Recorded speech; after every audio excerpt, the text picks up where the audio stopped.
आप सबको हमारा दोनों का नमस्कार, प्रणाम, सत श्री अकाल। दिल्ली में हवा काफ़ी ख़राब हो गई है, प्रदूषण काफ़ी ज़्यादा हो गया है, लोगों को सांस लेने में दिक्कत हो रही है। इसके कई सारे पहलू हैं। मैं सबसे पहले आप लोगों के साथ शेयर करना चाहता हूं कि ये समस्या केवल दिल्ली की नहीं है, ये पूरे नॉर्दर्न इंडिया की समस्या है। पूरे उत्तर भारत में दिल्ली, चरखी दादरी, रोहतक, भिवानी, गुड़गांव, बहादुरगढ़, जींद, मानेसर, नोएडा, ग्रेटर नोएडा, गाज़ियाबाद और राजस्थान में भिवाड़ी, इन सभी शहरों में हवा सीवियर कैटेगरी में है। जितनी ख़राब दिल्ली में उतनी ख़राब इन सभी शहरों में है। इसके अलावा धारूहेड़ा, कैथल, बल्लभगढ़, पानीपत, फरीदाबाद, सोनीपत, नारनौल, कुरुक्षेत्र, बागपत, मेरठ, कानपुर और बिहार में मोतिहारी, बेतिया, कटिहार, इनमें वेरी पुअर कैटेगरी में है। तो ये समस्या पूरे उत्तर भारत की समस्या है प्रदूषण की। और जाहिर तौर पे इसमें केवल आम आदमी पार्टी इसकी जिम्मेदार नहीं है, केवल केजरीवाल इसका जिम्मेदार नहीं है, केवल दिल्ली और पंजाब की सरकारें इसकी जिम्मेदार नहीं है। इसके कई सारे कारण हैं, कई लोकल कारण हैं, कई रीजनल कारण हैं। एक राज्य की हवा एक राज्य में नहीं रहती, इधर से हवा उधर जाती है, उधर से हवा इधर आती है। तो जैसा हम कई बार कह चुके हैं कि इसमें केंद्र सरकार को आगे आके इसके ऊपर स्पेसिफिक कदम उठाने पड़ेंगे ताकि पूरे उत्तर भारत को प्रदूषण से बचाया जा सके। ये पूरे उत्तर भारत की समस्या है, पहली चीज़। दूसरी चीज़, पंजाब में और दिल्ली में हमारी सरकार है। ये वक्त फिंगर पॉइंटिंग का नहीं है, ब्लेम गेम का नहीं है, एक दूसरे को गाली देने का नहीं है, इतने सेंसिटिव मुद्दे पे राजनीति करने का नहीं है। उससे समाधान नहीं निकलता। हम करते रहे राजनीति, वो कहते रहे केजरीवाल जिम्मेदार है, हम कहते रहे वो जिम्मेदार है, इससे कोई समाधान तो नहीं निकलता। जनता को इससे फ़ायदा तो नहीं होता। जनता को तो समाधान चाहिए। पंजाब में पराली जल रही है, हम मानते हैं पंजाब में पराली जल रही है, इसके लिए किसान जिम्मेदार नहीं है। किसानों को समाधान चाहिए। किसानों को जिस दिन समाधान मिल जाएगा वो पराली जलाना बंद कर देंगे। क्योंकि दिल्ली तक जब पराली का धुआं पहुंचता है, उसके पहले तो उस किसान के खुद के घर में वो धुआं जाता है, उसके बच्चों के धुआं जाता है। तो उसके लिए किसान जिम्मेदार नहीं है। पंजाब में हमारी सरकार है। अगर पंजाब में पराली जल रही है, उसके लिए हमारी सरकार, हम जिम्मेदार हैं। हम इसकी जिम्मेदारी लेते हैं कि पंजाब में अगर पराली जल रही है। अभी हमारी सरकार को बने हुए 6 महीने हुए हैं। 6 महीने बहुत छोटा पीरियड होता है। बहुत सारी समस्याएं थी पंजाब की, बहुत सारे माफिया काम कर रहे थे पंजाब में, उन कई सारे माफियाओं को कंट्रोल किया है। इसके ऊपर भी मान साहब की सरकार ने कई कदम उठाए हैं, वो अभी आपके साथ शेयर करेंगे। पराली के ऊपर पहला साल था, कुछ महीने का चंद टाइम मिला, कुछ कदमों में कुछ सफलता मिली, काफ़ी सफलता नहीं मिली।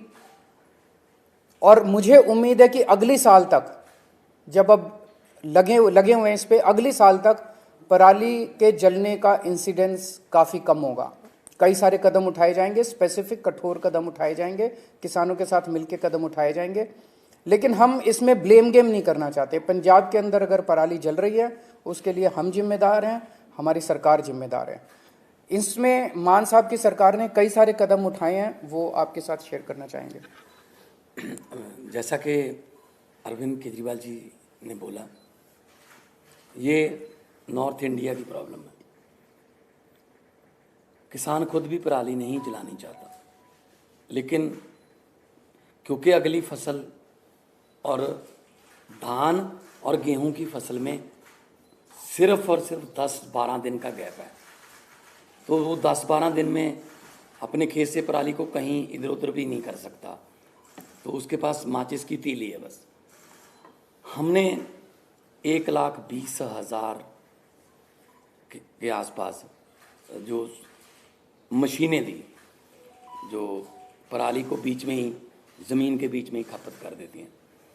पीएयू ने एक ऐप बनाई, जैसे आप ऊबर ओला की कैब ऐप देखते हो कि आप उस पर अगर टच करते हो तो आपको आपके रीजन में 2-3 किलोमीटर की रेंज में जितने भी मशीनें अवेलेबल हैं, ट्रैक्टर अवेलेबल हैं, आप वहाँ जाके कॉन्टैक्ट नंबर सहित उसमें आ जाते हैं। हमने गुरुद्वारा साहब जो गांव में हैं वहाँ पे बार बार हमने वहाँ गुरुद्वारा साहब में अनाउंसमेंट्स करवाई कि पवन गुरु पानी पिता माता तरत महत। गुरु नानक साहब ने पवन को गुरु का दर्जा, पानी को पिता का दर्जा और धरती को माता का दर्जा दिया। ये तीनों दर्जे हमने कायम रखने हैं। इसके अलावा भी हमने बहुत सी पंचायतों को इनकरेज किया।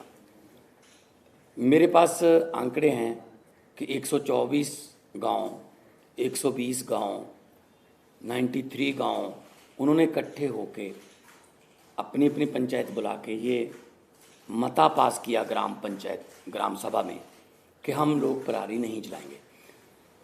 तो पराली नहीं जलाना चाहता किसान, हाँ अगर जल रही है, धुआं उठ रहा है, तो हम उसकी जिम्मेदारी लेते हैं। हम कोई जिम्मेदारी से नहीं भाग रहे, जिम्मेदारी हम ले रहे हैं, लेकिन इसको मिल बैठ के हल करना पड़ेगा। जैसा कि अरविंद जी ने बोला कि हमारे पास इतना कम समय था, इतने कम समय में दोनों फसलें आ गई। 16 मार्च को सेरेमनी थी, बस 15 दिन बाद गेहूं आ गया। बिल्कुल गेहूं के बाद धान आ गया। धान की प्रोक्योरमेंट में कोई कमी नहीं है, लिफ्टिंग में कोई कमी नहीं है, किसान को पैसे मिलने में कोई कमी नहीं है, बल्कि घंटों में ट्रांसफ़र हो रहे हैं पैसे। लेकिन अगर हम ये शान से कहते हैं कि इस साल पंजाब में, हरियाणा में या देश में इतने लाख मीट्रिक टन धान पैदा होगा, रिकॉर्ड टूट जाएंगे, तो हम उस बात को तो शान से कहते हैं। लेकिन हम उस समय ये भी हमें याद रखना चाहिए सरकारों को कि अगर धान के रिकॉर्ड टूट रहे हैं तो पराली के रिकॉर्ड भी टूटेंगे, उतनी पराली भी तो आएगी।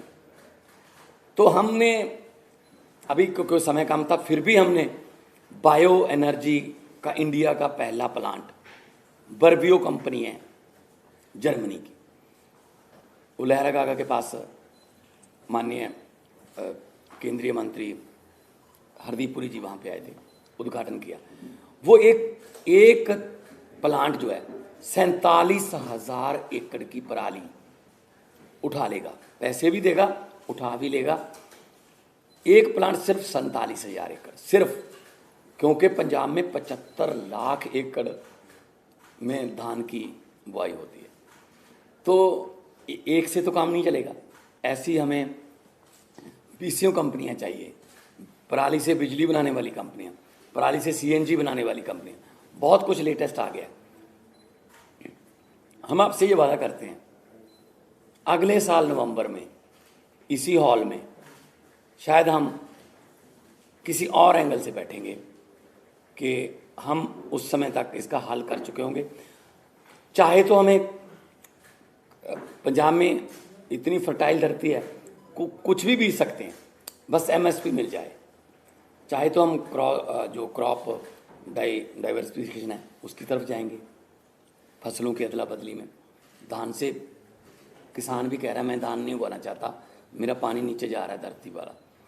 तो जिम्मेदारी लेते हुए being a head of the state Punjab, बहुत शहाद किया, बहुत एफर्ट अभी भी जा रही हैं, जितनी देर तक ये क्लियर नहीं होता। लेकिन उसके लिए कोई एक जिम्मेदार आदमी नहीं है, उसमें ये नॉर्थ इंडिया की प्रॉब्लम है। और अगले साल तक हमने अभी से लग गए हैं कि अगले साल बहुत सा एरिया, बहुत, अभी मैंने 75 लाख एकड़ बोला है, 35 लाख एकड़ में पराली नहीं जलती, सिर्फ 40 लाख एकड़ में जलती है। 40 लाख एकड़ को भी हम कोशिश करेंगे कि कहीं और किसी और फसल का बदलाव हो जाए, किसान को उतना ही पैसे जितना धान बीज कर 1 एकड़ से उसकी कमाई होती है किसी और फसल से हो जाए, चाहे तो वो सरसों हो, चाहे बाजरा हो, सूरजमुखी हो, पॉपुलर हो, सब्जियां हों, लेकिन मार्केटिंग चाहिए। तो इसके लिए हमने अभी से काम शुरू कर दिया। तो मैं एक बार फिर ये कहना चाहता हूँ कि सेंटर सरकार को मिलकर बैठना चाहिए। ये नॉर्थ इंडिया का मुद्दा है, पूरे नॉर्थ इंडिया का मुद्दा है। जैसे कि सीएम साहब ने अभी शहरों के नाम गिनाए हैं, कुछ शहरों के नाम ऐसे हैं जो नए भी आए होंगे AQI में, तो एयर क्वालिटी इंडेक्स में। सो मैं बतौर मुख्यमंत्री पंजाब आपको आश्वासन भी देता हूँ और जिम्मेदारी भी लेता हूँ कि जो पराली जल रही है उसका कोई ना कोई हमने एफर्ट्स बहुत किए, कमी भी रह गई होगी, बहुत सी हमारी योजनाएं सफल हुई, बहुत सी नहीं भी सफल हुई, लेकिन किसानों के साथ बैठकर, उनके जथेबंदियों के साथ बैठकर हम अगले साल के लिए प्लान कर रहे हैं। और इस साल और कम हो। अभी हमने वो छोड़ा नहीं है कि हम छोड़ रहे हैं कि ऐसे जला दो या को। पर्चे दर्ज की बात है, पर्चे दर्ज करने से किसी भी चीज़ का इंडेक्स नहीं पता चलता आपको। अगर पर्चे कम दर्ज करेंगे तो इसका मतलब ये थोड़ी है कि पराली कम जली है। अगर किसी ने पर्चे दर्ज नहीं किए इसका मतलब ये थोड़ी पराली जल गई। जब ज़्यादा पर्चे दर्ज के लिए इसका मतलब ये। तो मेरा मतलब ये है, किसान को ये भी ना लगे कि मैं अपराधी हूँ। किसान को अन्नदाता कहते हैं और अन्नदाता ही रखना है। ये जैसा अभी मान साहब ने कहा कि अभी भी स्थिति को कंट्रोल करने के लिए जो भी आने वाले दिनों में कदम उठाने की ज़रूरत है हम उठाएंगे। तो दिल्ली में कल से हम प्राइमरी स्कूल्स बंद कर रहे हैं, प्राइमरी क्लासेस बंद कर रहे हैं जब तक स्थिति में सुधार नहीं हो जाता। और ऑड इवन के ऊपर विचार चल रहा है कि ऑड इवन करने की ज़रूरत है, अगर ज़रूरत होगी तो ऑड इवन को लागू किया जाएगा। आज सुबह मैं देख रहा था, आदेश गुप्ता जी कह रहे थे कि वो एक दादा के नाते बोल रहे हैं और उनका जो पोता है उसे दिक्कत हो रही है।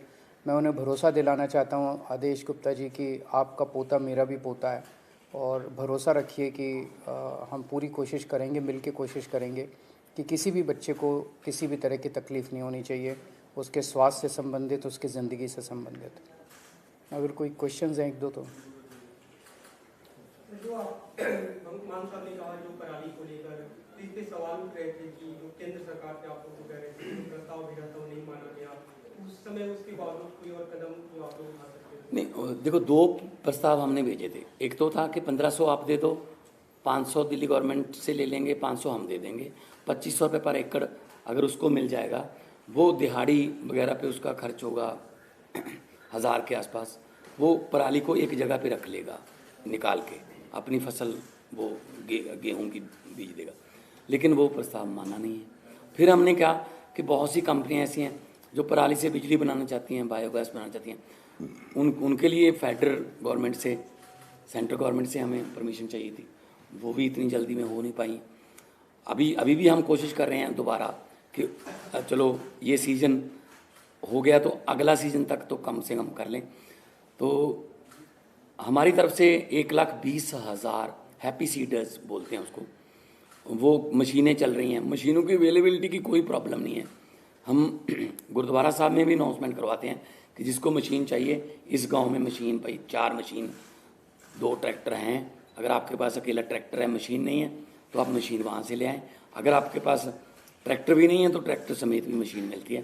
तो हम एफर्ट्स में कोई कमी नहीं छोड़ रही। सेकेंडरी स्कूल 5वीं से ऊपर की क्लासेस की आउटडोर एक्टिविटीज़ बंद कर रहे हैं।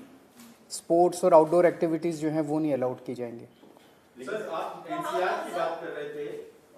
एनसीआर नहीं, पूरे नॉर्दर्न इंडिया की। हरियाणा में खास करके पूरा सोनीपत से लेके पानीपत, करनाल तक दिल्ली जैसे हालात हैं, स्मॉग है, लेकिन वहां पे वो मेजर्स लेते हुए नहीं दिख रही है सरकार, चाहे वो स्मॉग गन्स हो या फिर कंस्ट्रक्शन के लिए तमाम जो एहतियात दिल्ली में बरते जा रहे हैं। Do you think that there is an urgent need for the centre to call a joint meeting? मैं वही बार बार कह रहा हूँ, दो चीज़ों की ज़रूरत है। केंद्र सरकार अब पीछे नहीं रह सकती, केंद्र सरकार को इसका नेतृत्व करना पड़ेगा। केंद्र सरकार को बिहार तक प्रॉब्लम है, राजस्थान तक प्रॉब्लम है। राजस्थान के भिवाड़ी ज़िले में आज सीवियर कैटेगरी का पॉल्यूशन है। बिहार के मोतिहारी, बेतिया, कटिहार में वेरी पुअर कैटेगरी का पोल्यूशन है। ये तो पंजाब की वजह से नहीं हो रहा ना। तो ये समस्या तो पूरे नॉर्दर्न इंडिया की समस्या है, जिसके लिए केंद्र सरकार को सामने आके प्रदूषणों के कारणों के ऊपर काम करना पड़ेगा। और जहाँ प्रदूषण है वहाँ पे जो स्टेप्स दिल्ली सरकार उठा रही है, ये स्टेप्स पूरे देश में उठाने की ज़रूरत है। ज़रूर जॉइंट मीटिंग होनी चाहिए, एक्सपर्ट से गाइडेंस होनी चाहिए, हम लोगों को भी गाइडेंस मिले एक्सपर्ट से, उन सब चीज़ों की ज़रूरत है। पर एक ही चीज़ है कि मतलब मैं देख रहा हूँ रोज़ अखबारों के अंदर केजरीवाल ने ये नहीं किया, केजरीवाल ने ये नहीं किया, केजरीवाल ने ये नहीं। अगर केजरीवाल को गालियाँ देने से अगर देश का प्रदूषण खत्म होता हो तो दे लो। प्रदूषण तो खत्म नहीं हो रहा ना केजरीवाल को गाली देने से, समाधान तो निकालना ही पड़ेगा ना। राजनीति से नहीं होगा, मिल बैठ के कंस्ट्रक्टिव अप्रोच करनी पड़ेगी। पंजाब में बेलर्स की लिए किसानों की मांग है कि बेलर्स की रिक्वायरमेंट उन्हें है स्टबल को पैक करने के लिए, और हरियाणा में भी कुछ डेमोन्स्ट्रेट ये किया गया था कि बेलर्स की वजह से कहीं ना कहीं पराली जलाने की जो एक्टिविटीज में कमी आई है। तो कितने एक्टिव है अभी कोई संख्या बेलर्स की? वो सारे कदम उठाएंगे। जैसा मैंने कहा कि हमें 6 महीने मिले, 6 महीने बहुत कम होते हैं, मतलब कुछ भी नहीं होते, इतनी बड़ी समस्या है। उसमें भी मतलब पहले कुछ महीने तो लॉ एंड ऑर्डर उसको सब चीज़ों को कंट्रोल करने में लगे। तो 1 साल और दीजिए, हमें 1 साल मांग रहे हैं। हमें पूरी उम्मीद है जिस तरह से दिल्ली से हमारी आम आदमी पार्टी की सरकारें काम करती हैं, अच्छी नीयत से, पढ़े लिखे लोग हैं हम, तो इसको भी समस्या का समाधान निकालेंगे। बेलर्स भी लेके आएंगे, हैप्पी सीडर भी लेके आएंगे, क्रॉप डाइवर्सिफिकेशन की जरूरत है वो भी करेंगे। सारी चीज़ों के ऊपर काम अभी पैरेलली चल रहा है। अगले साल में तो अगला सीजन ही होगा, अगले सीजन में आपको ये तकलीफ होनी नहीं चाहिए। लेकिन हम कोशिश ये करेंगे कि हम धान से किसानों को किसी और फसल की तरफ लेके जाएं। उसके लिए मार्केटिंग चाहिए, एमएसपी चाहिए। हम बात कर रहे हैं, सेंटर के साथ भी बातचीत चल रही है कि क्योंकि राइस की कोई कमी नहीं है। मैं एफसीआई की स्टैंडिंग कमेटी का मेंबर था जब मैं मेंबर ऑफ पार्लियामेंट था। एफसीआई ये कह रही है कि हमारे पास राइस की कोई कमी नहीं है, लेकिन अब जो राइस पैदा होता है वो तो एफसीआई को उठाना पड़ता है, एमएसपी पे उठाना पड़ता है। तो हम कोशिश ये करेंगे कि ऐसी फसलें पंजाब में अगली बार आएँ ज़्यादातर जिनमें कम पानी खपत। मतलब पंजाब का नाम ही सिर्फ पानियों पर है, 5 आब, 5 दरिया, पानी नहीं है, ना तो ऊपर वाला ना ही नीचे वाला। 1 किलो चावल पैदा करने के लिए 3800 लीटर पानी पंजाब खपत कर रहा है 1 किलो चावल के लिए। तो हम देश को चावल नहीं दे रहे, हम देश को पानी दे रहे हैं। तो हम कोशिश ये करेंगे, किसान खुद इस बात से सहमत है कि हमें किसी और फसल की तरफ ले जाओ, बशर्ते उन्हें उतना ही कमाई हो जितनी धान से एमएसपी देश। दोनों मुख्यमंत्रियों से सर, शिक्षा मंत्रालय ने देश भर के स्कूलों के लिए परफॉर्मेंस रेटिंग इंडेक्स लागू किया है। 2020-21 की रिपोर्ट है। दिल्ली के स्कूलों की स्थिति खराब बताई गई है, लेवल 2 भी क्रॉस नहीं कर पाए, और उसी दौरान पंजाब ने बेहतर परफॉर्म किया 2020-21 में, पूरे देश में 3रे नंबर पर है। आप सवाल ये है कि एजुकेशन मॉडल जनता से पूछ लो कि कहाँ के स्कूल अच्छे हैं और कहाँ के खराब हैं। मुझे नहीं पता ये कैसे बनाया इंडेक्स, इसकी डिटेल्स तो मनीष सिसोदिया जी बताएंगे। वो टेक्निकली सारी चीज़ों में समझ रखते हैं कि इसमें कैसे बनाया गया, क्या बनाया गया। लेकिन आप दिल्ली के लोगों से पूछ लो कि स्कूलों से खुश हो गया, और बाकी देश के लोगों से पूछ लो कि स्कूलों से खुश हो गया, आपको आपका जवाब है। और आप भी जानते हो, आप स्माइल कर रहे हो कि कौन सा स्कूल अच्छा है। Thank you.